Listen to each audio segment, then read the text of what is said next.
Halo semua, melanjutkan cerita drama The Golden Spawn. Cerita part kedua atau episode ketiga dalam dramanya.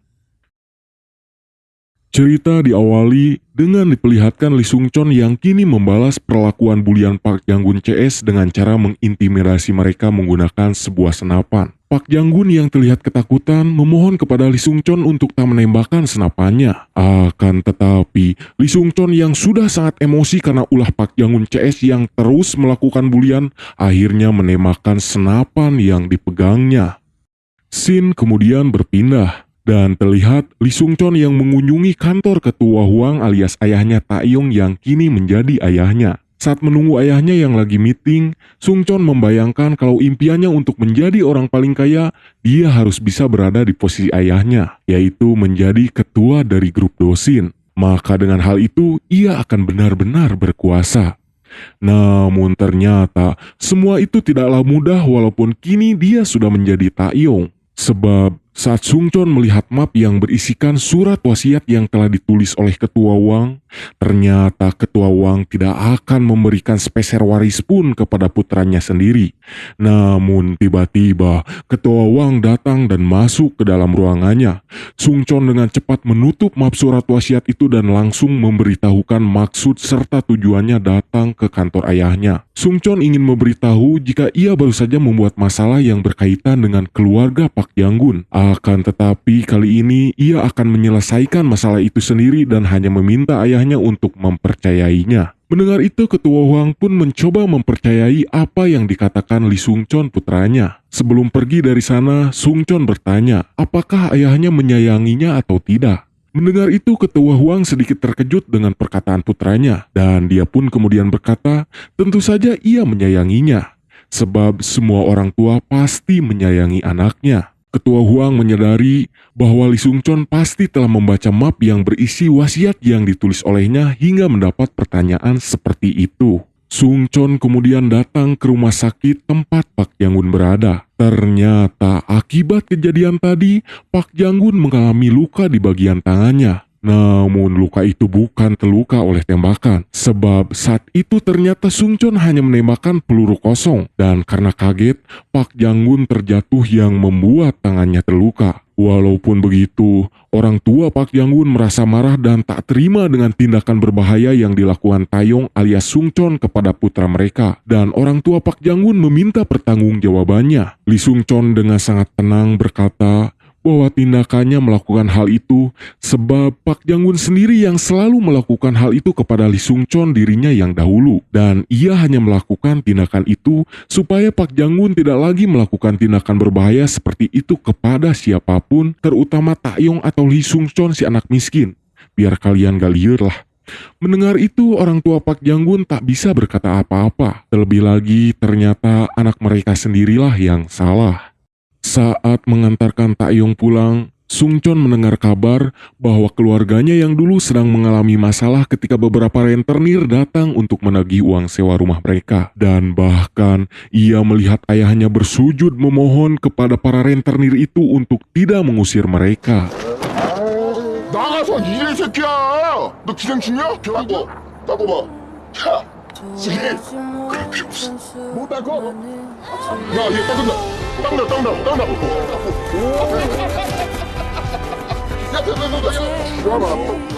역시.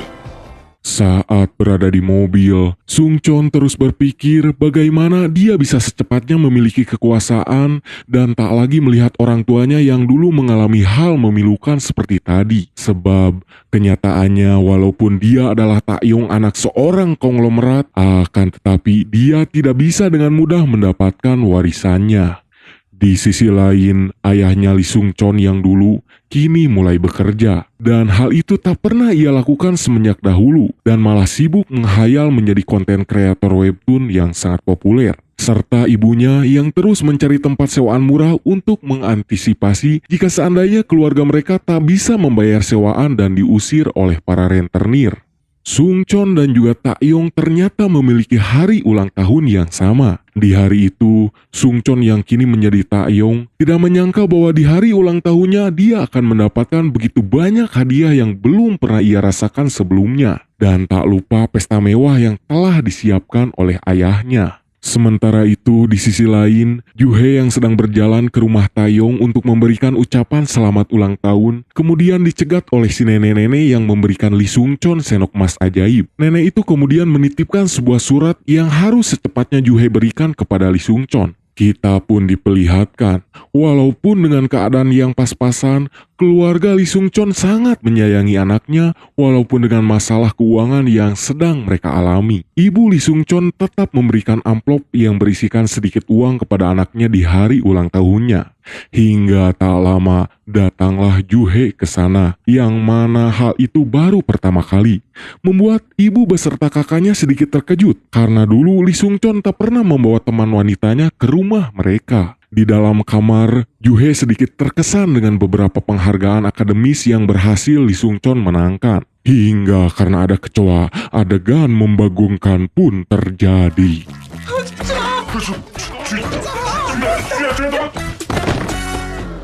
주희야. 승천아.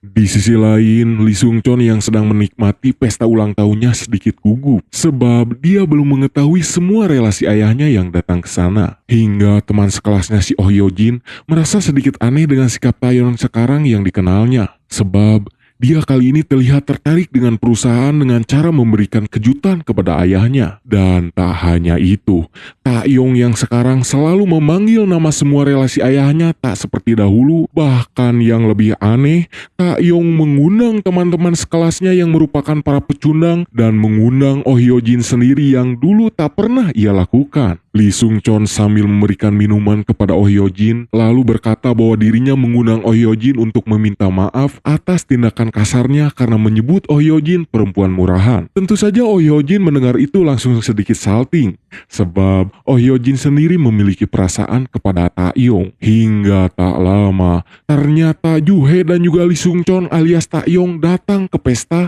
karena si Juhe dipanggil oleh ayahnya. Si ibu tiri lalu menyuruh Lee Sung-chon untuk memainkan piano yang dulu selalu ia mainkan. Tentu saja hal itu tak dapat Sung-chon lakukan, sebab Lee Sung-chon sendiri tak bisa bermain piano. Namun tiba-tiba, Taeyong memainkan piano itu seperti seseorang yang sangat mahir. Bahkan nada yang dimainkan Taeyong sangatlah mirip dengan apa yang dulu selalu dimainkan oleh Hwang Taeyong, si anak paling kaya. Mendengar itu, si ibu tiri merasa bingung. Kenapa Lee Sung-chon si anak miskin bisa memainkan nada yang sama dengan nada yang dulu selalu Taeyong mainkan? Taeyong kemudian berkata kepada Lee Sung-chon bahwa itu adalah hadiah darinya dan rasa terima kasihnya karena dia telah menolongnya dari gangguan Park Jang-gun CS.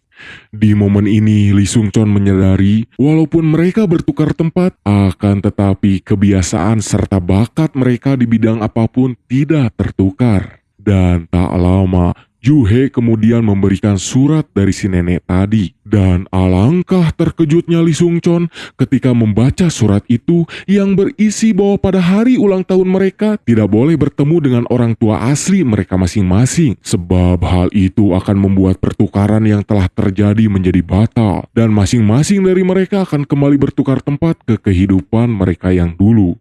Lee Sung-chon dengan panik lalu mencari keberadaan Taeyong untuk mencegahnya bertemu dengan ayah aslinya.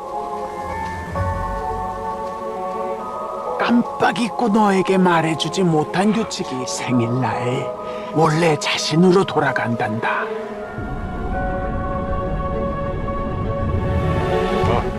선택은 늘 대가를 이 편지가 너무 늦지 않기를 바란다. 죄송합니다. Taeyong yang sedang bersama Oh Hyo-jin untuk naik lift, tiba-tiba ayahnya si ketua Hang berjalan ke arah sana. Melihat itu, Sung-chon lalu memeluk ayahnya agar dia tidak berpapasan dengan Taeyong. Tentu saja hal itu membuat ketua Hwang atau ayahnya merasa aneh dengan sikap Taeyong alias Lee Sung-chon. Namun, Lee Sung-chon pun beralasan bahwa di hari ulang tahunnya dia ingin sekali memeluk ayahnya. Sesudah itu, Juhe yang berada di rumahnya lalu berpikir dan merasa ada yang aneh dengan sikap Lee Sung-chon alias Taeyong, karena dia bisa memainkan permainan piano yang hal itu hanya bisa dilakukan oleh Hwang Taeyong, si anak orang kaya. Bahkan dia bisa meminum minuman beralkohol seolah minuman itu biasa baginya. Namun tiba-tiba ayahnya Juhe datang dan menegur putrinya untuk tidak lagi berteman dan dekat dengan Sungchon, si pemuda miskin yang tidak selepel dengan mereka. Karena menurut ayahnya berteman dengan orang miskin suatu saat akan merugikan Juhe sendiri. Seperti temannya dulu bernama Jang Nara yang mencuri jam tangan miliknya. Sementara itu, Ketua Huang dan istrinya merasa sedikit aneh dengan sikap Taeyong dan juga Lee Sungchon karena mereka seperti tertukar. Akan tetapi melihat itu, Ketua Huang merasa kalau sekarang Taeyong pantas meneruskan untuk memimpin grup Dosin. Mendengar itu, istrinya cukup terkejut dan kemudian menelpon seseorang dengan tergesa-gesa, di mana ia menyuruh seseorang di telepon itu untuk kembali jika tidak ingin kehilangan segalanya. Di sisi lain, Sungchon menyadari kalau ia telah kehilangan surat dari si nenek penjual barang antik, di mana Sungchon berkata peraturan apa lagi yang belum ia ketahui. Keesokan harinya, Sungchon pergi menemui si nenek ditemani oleh Juhe. Akan tetapi ternyata si nenek itu tak ada di tempat yang biasa berjualan barang antik. Kemudian Sungchon pun terkejut tatkala Juhe berkata kalau dia pernah pergi ke rumahnya dahulu untuk menemui Taeyong. Sungchon pun berkata, kenapa Juhe mau datang ke rumah bobrok itu, sedangkan Juhe sendiri adalah anak orang kaya. Mendengar itu, Juhe merasa tersinggung dengan sikap Sungchon, dan ia pun kemudian berkata bahwa hal itu dilakukannya karena dia menyukai Sungchon, si anak miskin itu. Dan ia pun menyuruh Taeyong alias Sungchon untuk tak lagi menghina dan merendahkan orang yang dicintainya. Sontak saja mendengar itu, Sungchon yang kini telah menjadi Taeyong merasa terkejut, sebab ternyata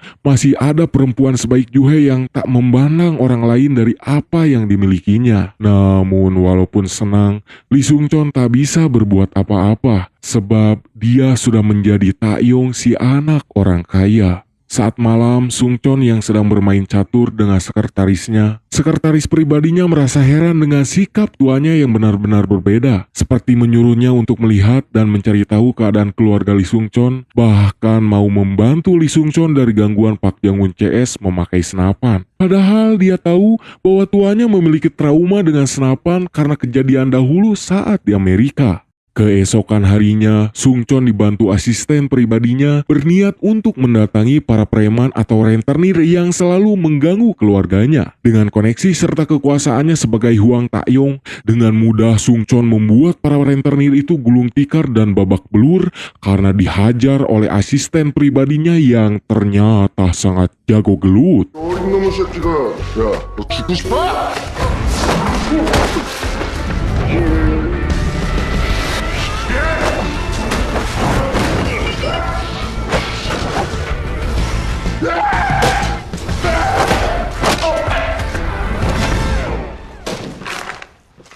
Dan karena itu, para rentenir lalu berbondong-bondong untuk meminta maaf kepada keluarganya Sungchon yang dulu, dan mereka berjanji tak akan lagi menaikkan harga sewa rumah mereka.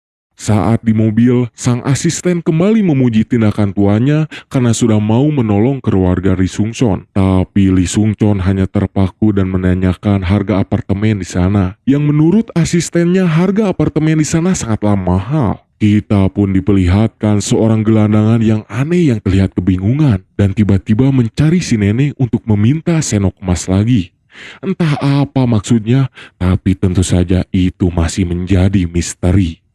Lanjut, Lee Sungchon mulai merasakan rasa cemburu melihat kedekatan Juhe dan juga Taeyong saat berada di sekolah dan tempat mereka bekerja. Hingga dia melihat seorang pria mencurigakan yang terlihat mengintai Juhe. Dan benar saja, saat Juhe pulang dari Toserba tempatnya bekerja, pria itu lalu menyerang Juhe dan meminta uang sebagai bentuk karena putrinya yang bernama Jang Nara telah meninggal. Akan tetapi untung saja Sungchon datang dan menolong Juhe dari pria itu. Juhe pun kemudian menceritakan bahwa dahulu dia memiliki teman bernama Jang Nara. Namun karena satu peristiwa saat Jang Nara terbukti mencuri jam tangan miliknya, membuat Jang Nara harus pergi dari sekolah. Akan tetapi tak lama dari itu, Jang Nara meninggal karena penyakit leukemia. Dan ayahnya sangat membenci Juhe karena menurutnya Jang Nara meninggal disebabkan oleh Juhe.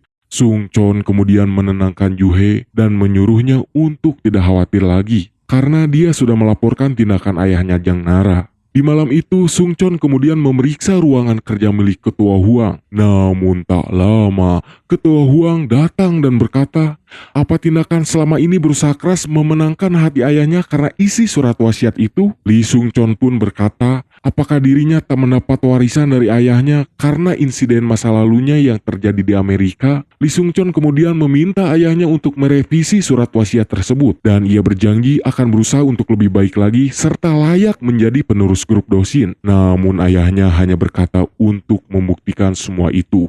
Di sisi lain, Ketua Huang merasa senang sebab dengan surat wasiat itu membuat kepribadian Taeyong anaknya menjadi berubah untuk lebih baik lagi. Singkat cerita, pagi pun datang. Saat di sekolah, Sung Chon kemudian mendapatkan amplop surat dari si nenek yang telah hilang. Dan tak lama, handphonenya pun berbunyi. Dan ia mendapatkan pesan misterius yang berkata bahwa kalau Sung Chon bukanlah Taeyong yang asli. Sontak saja itu membuat Sung Chon terkejut dan mencari tahu siapa yang mengirim pesan misterius itu. Sung Chon mencoba menelpon nomor yang memberi pesan misterius itu. Dan tak lama, handphone milik Yuhei kemudian berdering, seolah mengisyaratkan bahwa Yuhei lah orang yang memberikan pesan itu. Sung Chon kemudian menyimpulkan bahwa orang yang memberinya pesan mengetahui tentang keajaiban senok emas. Dan mungkin orang itu bertukar tempat seperti dirinya. Dan hal itu kemungkinan besar salah satu dari teman sekelasnya yang kemungkinan itu adalah Yuhei karena kebaikan hatinya yang tak pernah memandang kaya dan miskin. Saat kelasnya sedang kosong, Sung Chon dengan rasa penasarannya kemudian mencoba mengecek handphone milik Yuhei. Tapi tak lama, Yuhei datang lalu menanyakan kenapa Sung Chon memeriksa HP miliknya. Sung Chon beralasan dia ingin mengetahui siapa yang menelpon Yuhei saat pagi. Dengan sedikit kesal, Yuhei kemudian memperlihatkan bukti riwayat panggilan teleponnya. Yuhei berkata bahwa saat pagi ayahnya lah yang menelponnya. Dan itu membuat Sung Chon bingung dengan situasi yang terjadi. Saat di rumah, Sung Chon masih terpikirkan dengan orang yang mengirimnya pesan misterius. Dan tak lama, ibu tirinya kemudian datang dan menanyakan kenapa sekarang Taeyong mau menghadiri rapat pemegang saham. Apakah itu untuk menyenangkan hati ayahnya? Sebab menurut ibu tirinya, di usianya yang sekarang Taeyong harus lebih fokus untuk belajar. Sung Chon pun mengiyakan perkataan sang bunda tiri dan pergi ke kamarnya. Tapi sebelum itu, dia meminta kepada pelayannya untuk membawakan secangkir kopi. Yang mana hal itu membuat ibu tirinya dan semua pelayan yang berada di sana keheranan. Sebab selama ini Taeyong tak pernah mengkonsumsi kafein. Sung Chon kemudian mendapat panggilan dari Yuhei yang berkata bahwa orang yang menyerangnya telah ditangkap oleh polisi. Di sana Sung Chon menyadari bahwa dulu Jang Nara pernah tinggal di rumah Oh Hyojin. Dan orang yang melaporkan keberadaan ayahnya saat ini tak lain adalah Oh Hyojin. Hingga dengan itu polisi bisa menangkapnya. Sung Chon kemudian berpikir bahwa mungkin saja orang yang mengirim pesan misterius itu adalah Oh Hyojin yang mungkin sebenarnya adalah Jang Nara yang bertukar tempat seperti dirinya. Sung Chon kemudian menemui Oh Hyojin untuk memastikan hal itu dan mencari tahu apa yang sebenarnya terjadi. Oh Hyojin menceritakan semuanya kepada Sung Chon bahwa benar dahulu Jang Nara pernah tinggal di rumahnya dan dia berkata sangat mengasihani Jang Nara karena dia adalah temannya. Tapi Yuhei malah membuat Jang Nara pergi dan akhirnya meninggal. Mendengar itu, Sung Chon malah berkata tak mungkin kalau Oh Hyojin sangat mengasihi Jang Nara sebab tindakannya yang sekarang malah melaporkan ayahnya Jang Nara ke polisi. Oh Hyojin pun beralasan bahwa ayahnya Jang Nara tak pantas disebut ayah sebab dia selalu memukuli Jang Nara dan hal itu dilakukannya untuk Jang Nara sendiri yang telah tiada. Mendengar itu, Sung Chon kemudian tak sungkan menyebutkan bahwa Oh Hyojin adalah Jang Nara. Karena Oh Hyojin mengetahui semua apa yang Jang Nara alami. Akan tetapi handphone milik Oh Hyojin berbunyi dan mendapatkan pesan seperti yang diterima Sung Chon. Dan ternyata teman-teman sekelasnya pun mendapatkan pesan yang sama. Dan tak lama dari itu, Pak Jang-gun pun berkata kepada semua teman sekelasnya bahwa dialah orang yang menyebarkan pesan itu sebagai bentuk lelucon. Merasa hal itu sudah tak lagi menjadi masalah, Sung Chon pun kini sudah tenang. Saat berada di rumah, Sungchon melihat sendok emas miliknya yang sekarang hanya memiliki waktu 7 hari kalau dirinya ingin kembali ke kehidupan lamanya. Dia pun kemudian membeli sebuah apartemen yang selama ini dia impikan untuk diberikan kepada keluarganya yang dulu. Dan di sana dia membayangkan kehidupan yang layak untuk keluarganya.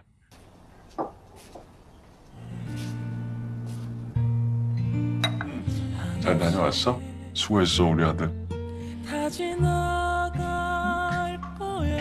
나 오늘 데이트 있는데. 계속 바람들이 꿈꾸던 내가 먹어볼까? 다 같이 해야 되는데. 승천아. 승찬아, 넌 안 들어올 거니? Dan tentu saja hal itu langsung diketahui oleh ibu tirinya dan tujuannya membeli apartemen tersebut. Saat berjalan pulang, Sungchon kemudian melihat ayahnya yang dulu yang sedang bekerja dan dimarahi oleh atasannya. Dengan penasaran, sebab dahulu ayahnya tak pernah melakukan hal itu, Sungchon kemudian menanyakan kenapa ayahnya sekarang mau bekerja. Ayahnya hanya berkata bahwa dia ingin menghasilkan uang walaupun itu terlambat untuk keluarganya. Mendengar itu, Sungchon langsung emosi dan berkata bahwa kenapa dia tidak melakukan hal itu dari dulu. Sebab kalau itu dilakukan, maka keluarganya tak akan separah ini. Saat berjalan pergi dengan rasa kesal, ayahnya kemudian berkata untuk merahasiakan ini dari anaknya yaitu Sungchon alias Taeyong. Di sisi lain ternyata Taeyong pergi ke rumahnya Sungchon untuk mencari sendok emas yang diceritakan Pak Yang-gun. Dan tanpa diberitahu, Taeyong pun langsung tahu di mana letak kamar milik Sungchon, seolah ingatannya yang dahulu masih ada.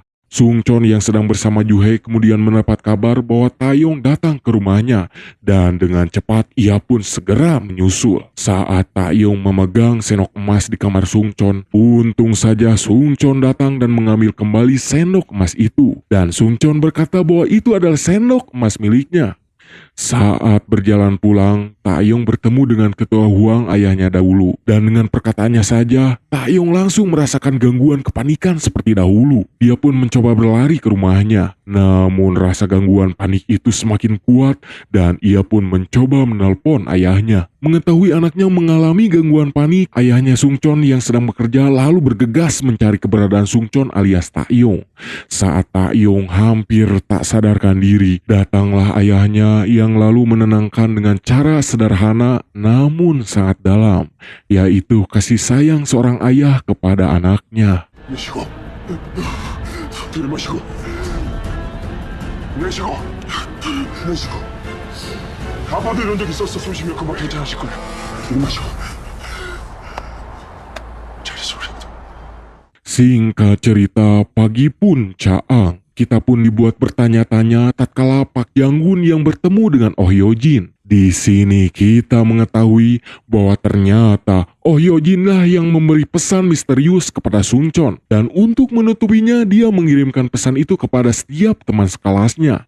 Dan menyuruh Pak Yang-gun untuk mengaku bahwa tindakan itu adalah ulahnya. Dan ternyata orang misterius yang ada di scene awal saat Taeyong dan Sungchon bertengkar di Sungai Han tak lain adalah Oh Hyo-jin.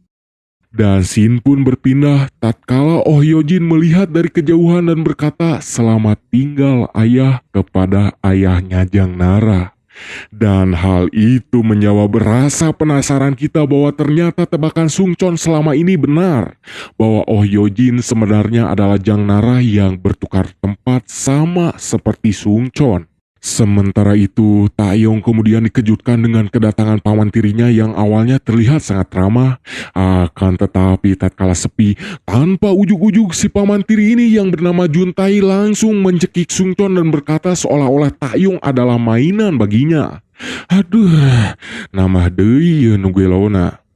Di sisi lain, kita akan melihat kehangatan keluarga Sungchon. Walaupun terlihat sederhana, namun keluarga ini sangat indah tatkala ayahnya membawa ayam goreng yang dinikmati oleh semua keluarganya. Dari kejauhan, Sungchon yang melihat itu sangat merindukan keluarganya.